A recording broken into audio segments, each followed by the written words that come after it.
Có rung ya lu li trên trời ya cho cô cho xia có xuân dia cho xia cha chua ya u se nyo hao có xuân dia sa hai tia của lu ca yo tia ư đó lo xin chi đó. No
chỉ muốn mong tao là chiều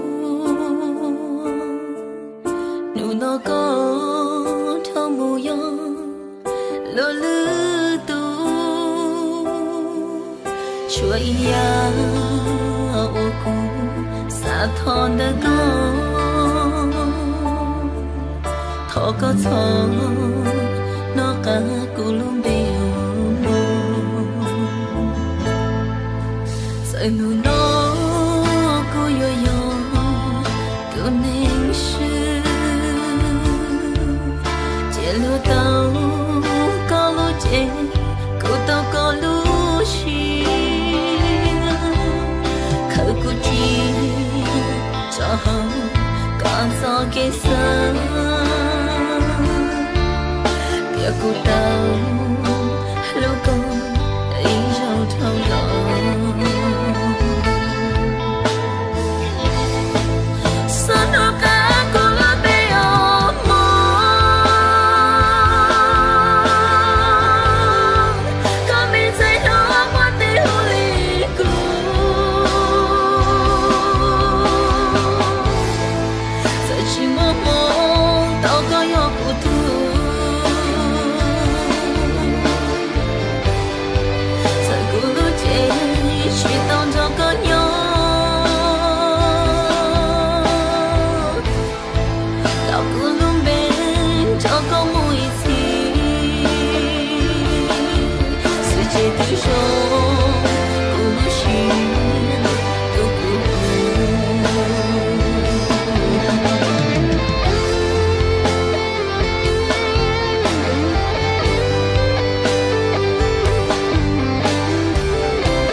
nhớ nhớ e ho cho tia tê chê là có lời chê cho là chỉ cứ gì trời nu nó là có một lời lo cô ý chỉ tu lo sẽ đâu có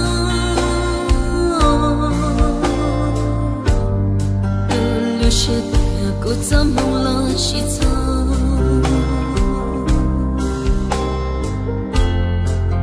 chỉ tao có lần cho cô nhớ mù trong cơ mơ tôi mê rừng con cho tiền nó của thiên cơ muốn ta chỉ trao để tiền chỉ tao là một nhau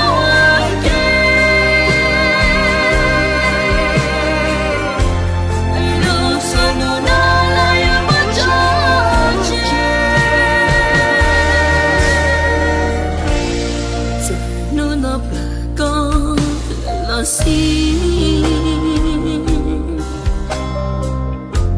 có yuan nhân thơ cô mỗi thiên giờ tiền nhỏ nhỏ cô lúc có mua kỳ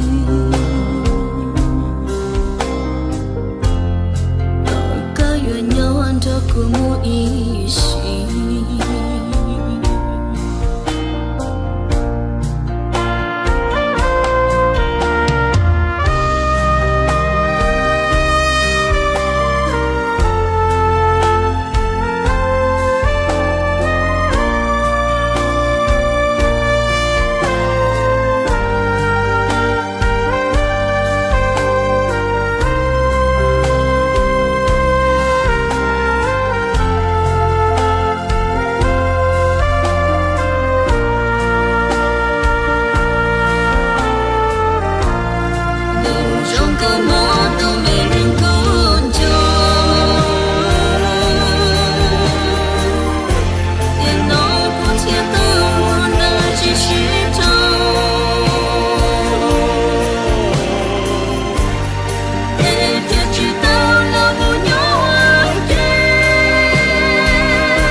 si có yuan nhân thơ cô mỗi thiên giờ tiền nhỏ nhỏ cô lúc có mua kỳ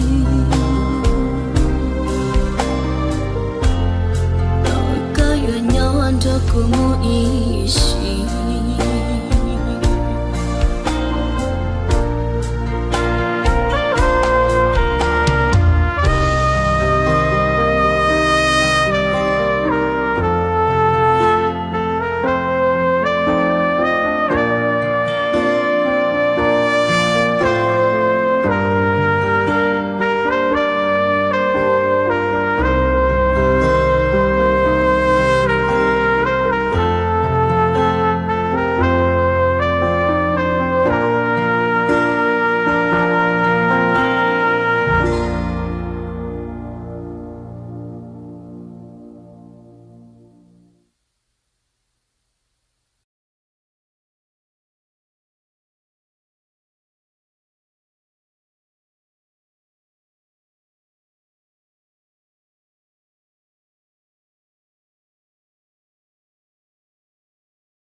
Hi, xin chào tất cả các bạn, chào mừng các bạn đã quay trở lại với kênh của mình. Và đây là đàn gà trống, gà mái nhà mình các bạn nhá. Đó, các bạn thấy không? Đây là một số ít con gà nhà mình nuôi đang lảng vảng ở ngoài sân nhà mình để ăn, tìm thức ăn và ăn ngô ở ngoài sân các bạn nha. Đó, đó đàn gà này thì hiện tại thì có thể thịt được rồi các bạn ạ. Đó, như con trống trên này này đó, bây giờ là thịt rất là ngon này, hai con trống trên này này. Đó, còn mấy con gà mái này thì vẫn còn hơi bé, còn như hai con như mấy con ở xe ấy các bạn không, như mấy con ở xe đấy thì đó, thịt mổ thì ăn ngon cực các bạn ạ. Đó, tầm đấy là ăn thịt ngon này. Đó, đấy là đàn gà nhà mình nha các bạn nha. Đó, nó về đây rồi. Đó, cho bạn xem này. Đây là một con gà trống với một con gà mái đang đi cùng nhau kiếm ăn các bạn nha. Đó, và trên này đó, các bạn thấy không, trên này là một con ở trên này nữa này. Đó, tầm như mấy con gà trống này thì bắt đầu đủ đến cái độ thịt vừa ngon, không dai, không quá dai mà không nó vừa ngon các bạn nha. Đó. Đó, nó thấy mình nói thế nó chạy mất các bạn ạ. Còn cặp này này. Đó, con gà mái này cũng vẫn hơi bé các bạn ạ, vẫn chưa đủ độ ăn mấy, cũng phải để thêm mấy tháng nữa thì nó mới ăn ngon được. Đó, còn bên sau này là hai con trâu nhà mình. Đó, hai mẹ con trâu nhà mình nha các bạn nha, nhà mình nuôi cả trâu nữa này. Đó, thời này thì trâu nó ít phải dùng sức để làm việc, nhưng mà nhà mình vẫn nuôi nha các bạn nha, vẫn nuôi để đấy thôi.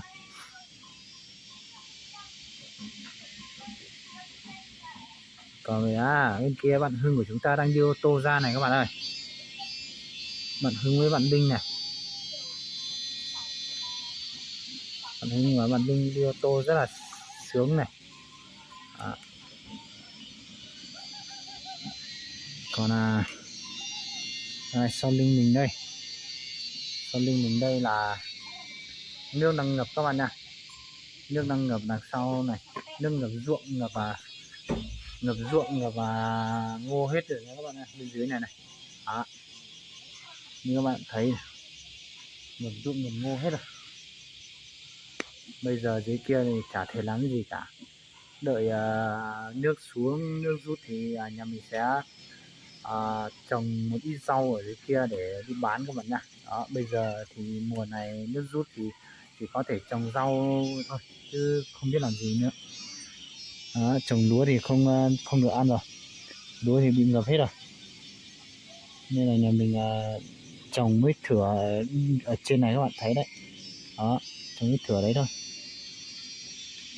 còn mấy thửa bên dưới trồng ngô cũng bị ngập này. Nên là bỏ hoang hết rồi các bạn ạ, bỏ hoang hết rồi. Đó, ngập tít ngoài kia lên đây các bạn ạ. May mà không mưa thì nó ngập lên cả cái trên ao với lại cái chỗ ruộng xanh xanh dưới này là mình đấy các bạn ạ. Đó, năm nào cũng thế các bạn ạ. Đó, đây con gà nhà mình lại về rồi.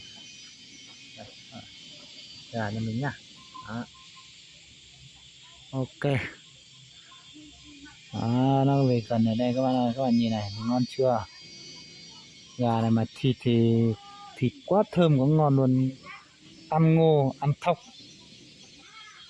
ăn các loại con dế ngoài này, vườn. Đó. Đó, ok, thì mình cũng làm clip nói qua một chút về giới thiệu các bạn thấy về đàn gà nhà mình thôi. Cũng xin dừng clip tại đây, các bạn đừng quên bấm đăng ký kênh của mình nha. Cảm ơn các bạn rất nhiều. Xin chào tất cả các bạn.